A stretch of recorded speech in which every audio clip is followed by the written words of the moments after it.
voll nice. Ich schaue mir gerade das komplette animierte Onboard von Voltron de Vera an. Finden kannst du es auf den offiziellen Kanälen von Europapark. Ein paar kleine Ausschnitte habe ich für dich jetzt schon.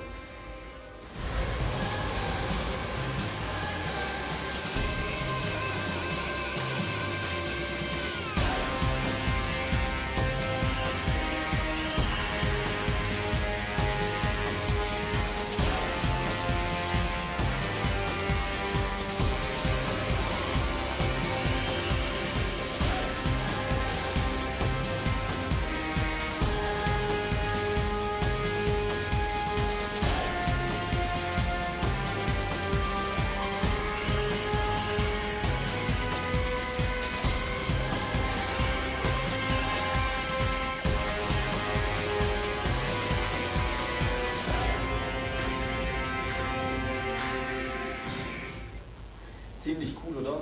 2024 kannst auch du hier ganz real stehen. Ich freue mich über dein Abo. Bis dann.